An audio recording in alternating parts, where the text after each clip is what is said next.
আইপিএলে কি ফিক্সিং শুরু হয়ে গেল? খেলার উত্তেজনা বাড়ানোর জন্য কি একটা দল অপর দলের ক্যাচ ইচ্ছে করে ছেড়ে দিচ্ছে? আপনি যদি বিগত 2 থেকে 3টা ম্যাচের উদাহরণ একটু টান দিয়ে দেখেন, অনেকগুলো ক্যাচ কিন্তু ছেড়ে দিছে।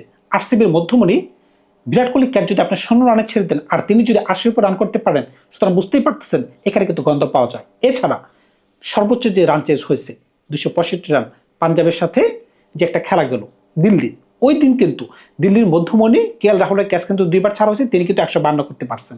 আবার যখন পাঞ্জাব চেস করতে আসলো, প্রসেনজিৎ সিং যখন 3 বলে 13 ছিলেন, তখন কিন্তু তার ক্যাচ ছেড়ে দেওয়া হয়েছে। এমনকি প্রিয়াংশা তার পার্টনার, তার ক্যাচ ছেড়ে দেওয়া হয়েছে। পাঞ্জাবের দলপতি শ্রেয়াস আয়ারের ক্যাচ 2বার ছেড়ে দেওয়া হয়েছে। এর পরবর্তীতে তিনি 70 উপর রান করতে পারছেন। এমনকি পাঞ্জাবকে ইতিহাসের সর্বোচ্চ স্কোর তিনি চেস করে দিয়েছেন 7 বল হাতে রেখে। দিনের পরের খেলায় ভৈরব সূর্যবংশী যখন 36 বলে সেঞ্চুরি করতে পারছেন, তিনি কিন্তু 30 রানের কোঠায় যখন ছিলেন, তার ক্যাচ কিন্তু বিপক্ষ দল কিন্তু ছেড়ে দেয়। তিনি কিন্তু সেঞ্চুরি করতে পারেন। যখন সানরাইজ হায়দ্রাবাদ ওই রানটাকে চেস ডাউন করতে আসে, তখন কিন্তু ওই দলের মধ্যমণি, এমনকি ভারতের মধ্যমণি অভিষেক শর্মার ক্যাচও তারা ছেড়ে দেয়। মানে একদল অপর দলের ক্যাচ মনে হচ্ছে ইচ্ছে করে ছেড়ে দিচ্ছে, যাতে তোমরা জিতো এই ধরনের পাল্লা চলতেছে। আপনি যদি গতকালের খেলা টান দিয়ে দেখেন, লখনৌ সুপার জায়ান্টসের সাথে কলকাতার এই খেলায় কোন ধরনের নাটকতা হয়েছে। শেষ পর্যন্ত সুপার ওভারে গেছে, সুপার ওভারে সুনীল নারায়ণ বল করতেছে, আপনি নিকোলাস পুরানকে ওপেনিংয়ে পাঠালেন বা সুপার ওভারে পাঠালেন, যে ব্যক্তি ব্যাটে বলে লাগাতে পারতেছে না, প্রথম বলে বোল্ড আউট হয়েছে। নাটকতা চলতেছে ভাই। এখন যদি আজকের খেলা নিয়ে কথা বলেন, আজকের অত্যন্ত গুরুত্বপূর্ণ খেলা পাঞ্জাবের সাথে রাজস্থান রয়্যালস। পাঞ্জাবের জন্য খেলাটা এতটা গুরুত্বপূর্ণ না কোন হিসেবে, কারণ কি তারা এই পর্যন্ত একটা ম্যাচও হারানে। অন্যদিকে এবছর কিন্তু রাজস্থান দুর্দান্ত স্টার্ট আনতে পেরেছিল। কোন হিসেবে প্রথম 4টা ম্যাচের মাঝখানে 4টা ম্যাচে কিন্তু তারা জয় পাইছিল, একটা ম্যাচও হারে নাই। মনে হচ্ছিল এবছর তারা ফাটাই ফেলবে, কিন্তু পরের 5টা ম্যাচে, পরের 4টা ম্যাচে তারা শুধুমাত্র একটা জয় পাইছে। তারা বুঝতেই পারতেছেন রাজস্থান কিন্তু একটু শেখে অবস্থানে আছে। এর আগের ম্যাচে রাজস্থান রয়্যালস 228 রান নিয়েছে সানরাইজ হায়দ্রাবাদের বিরুদ্ধে, কিন্তু সানরাইজ হায়দ্রাবাদ 9 বল হাতে রেখে 228 রান নিয়ে গেছে। তাদের ক্যাপ্টেন রায়ান পরাগ, এমনকি শেরমন হেটমায়ার একদম বাজে খেলতেছে। গত ম্যাচের উদাহরণ দিয়ে যদি বলি, 8 বলে 7 রান নিয়েছেন রায়ান পরাগ, এমনকি শেরমন হেটমায়ার 11 বলে নিচ্ছে 10 রান। তাদের যদি দুইজনের রান আপনি যোগ করেন, মানে 19 বলে তারা নিচ্ছে 17 রান। আপনি যদি 19 বলে 50 নিতে পারতেন, কারণ কি উপর থেকে যে ধরনের স্টার্ট আছে, ভৈরব সূর্যবংশী 100 করতে পারছেন, এর পরবর্তীতে আপনার তো নেওয়া উচিত ছিল 19 বলে 50 রান, কিন্তু আপনারা নিতে পারেন নাই। এই জায়গায় আপনাদের ব্যর্থতা আছে। আমি কিন্তু বলতে চাই, যেহেতু শেরমন হেটমায়ারকে আপনি উপরে খেলাতে পারতেছেন না, দ্রুপজলকে উপরে খেলাচ্ছেন, তাই আপনি নিচে যারা ভালো খেলতে পারতেছে ওই ধরনের ব্যাটসম্যান কিন্তু আপনাদের বেঞ্চে বসা আছে। থামস সানাকা, যিনি কিনা শ্রীলঙ্কার হয়ে ভালো খেলতে পারেন, আপনি কেন তাকে বেঞ্চে বসায় রাখছেন? শেরমন হেটমায়ারকে আপনি খেলে উপরে খেলান, যেহেতু পারতেছেন না তাকে ড্রপ করে দেন। ভাই, সমস্যা কিন্তু আরো আছে।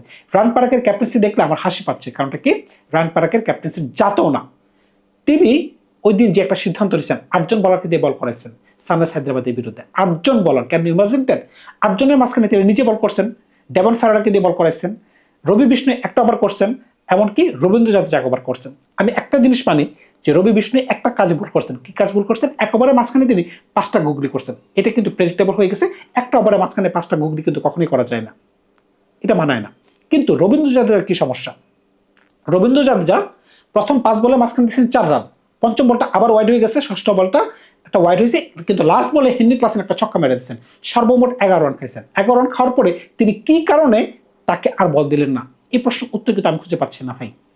আপনি খেয়াল করে দেখেন, 228 রান যখন আপনার স্কোরবোর্ডে আছে, কিভাবে বিপক্ষ দল 9 বল কিংবা 10 বল হাতে রেখে খুব ইজিলি খেলাটা শেষ করতে পারতেছে। আমরা কিন্তু খেলা শেষ হওয়ার 3 থেকে 4 বার আগেই বুঝতে পারতেছি যে খেলা কে জিতবে। আপনি খেয়াল করে দেখেন, পাঞ্জাব যে 265 নিতে পারছিল, ওই খেলাও কিন্তু আমরা কিন্তু বুঝতে পারতেছিলাম 3 থেকে 4 বার আগে যে পাঞ্জাব এই ম্যাচটা জিতবে। এত বড় রান এত সহজে চেস ডাউন হয়ে যাচ্ছে, বলারদের জন্য কিছু থাকতেছে না পিচে। কোন ধরনের খেলা চলতেছে? আজকে যে পাঞ্জাবের সাথে রাজস্থানের খেলা, এখন রাজস্থান কি করতে পারে? ভাই, রাজস্থানের ব্যাটিং তো মোটামুটি ভালো, খারাপ না। যেহেতু শেরমন হেটমায়ারকে আপনি উপরে পাঠাতে পারতেছেন, তো অন্য প্লেয়ার খেলান।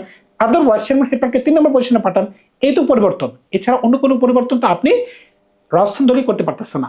আর আপনি তো এবছরের যারা দুর্দান্ত খেলতে পারতেছে পাঞ্জাব দলে ধরার তো কোনো সুযোগই নেই, কারণ কি তাদের ব্যাটিং ভালো, তাদের বোলিং ভালো, শুধুমাত্র ফিল্ডিংটা একটু খারাপ। তারা ইচ্ছে করে কিছু কাজ ছেড়ে দিতেছে নাকি হাত থেকে ফসকে পড়ে যাচ্ছে, সেই প্রশ্ন উত্তর আমাদের কাছে নাই। পাঞ্জাবের যদি একটা ল্যাকিংস বলেন, তারা কিন্তু ফিল্ডিংটা এখন খারাপ করতেছে, কিছু স্লপি ফিল্ডিং দিচ্ছে, যেগুলো 4-6 হয়ে যাচ্ছে, এমনকি হাত থেকে ক্যাচ পড়ে যাচ্ছে। এখন পাঞ্জাব যদি এই দিকটা একটু সর্ট আউট করতে পারে, তাহলে পাঞ্জাবের সাথে টক্কর দেওয়ার মতো করে টিম থাকবে না। তবে কেন যেন আজকে আমার মনে হচ্ছে রাজস্থান আজকে বাজবান করতে পারে। কারণটা কি, নতুন বল যদি আমরা কিন্তু এইবার টুর্নামেন্টে কি দেখে আসতেছি, নতুন বলে কিন্তু সবচেয়ে ভালো বোলিং করতেছে জফরা আর্চার এমনকি নন্দী বার্কার।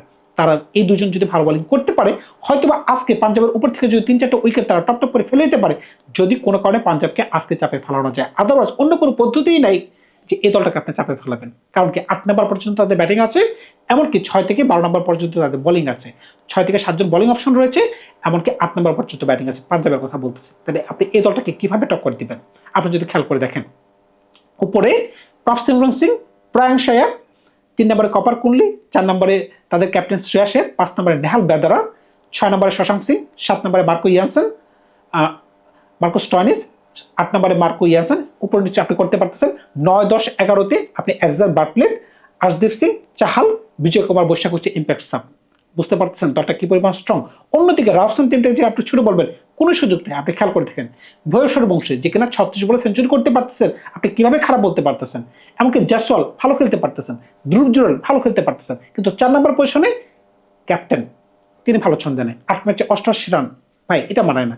যে ধরনের ফ্ল্যাট ট্র্যাকে খেলা হচ্ছে, আপনি তো চোখ বন্ধ করে 4 ছক্কা বন্যা বসে দেওয়ার কথা, কিন্তু আপনি পারতেছেন না। বিগত 8টা সিজনের মাঝখানে আইপিএলে 8টা সিজন আপনি খেলতেছেন, আপনার জীবনে মাত্র একটা সিজন ভালো খেলছেন, এর বদলতে আপনি ভারতের হয়ে খেলছেন, এমনকি রাজস্থান রয়্যালসের ক্যাপ্টেন হয়ে বসে আছেন।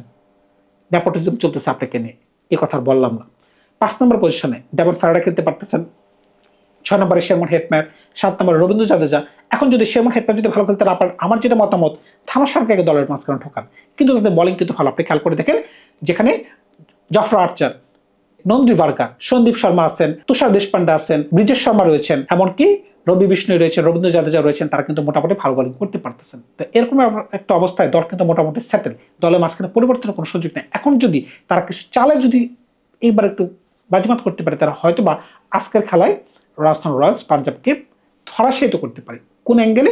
যদি উপর থেকে উইকেট ফেলতে পারে। এখন পাঞ্জাব আগে ব্যাটিং করে পরে ব্যাটিং করে সেটা ম্যাটার করে না, যদি নতুন বলে, যেটা রাজস্থান রয়্যালসের শক্তি। আমি কি বলবো, রাজস্থান রয়্যালসের শক্তি দুই জায়গায়, উপরে জয়সওয়াল, ভুবনেশ্বর বংশী, ধ্রুব জুরেল, এটা হচ্ছে ব্যাটিং এর শক্তি, আর নিচে শক্তি হচ্ছে জফরা আর্চার আর হচ্ছে নন্দী বার্কার।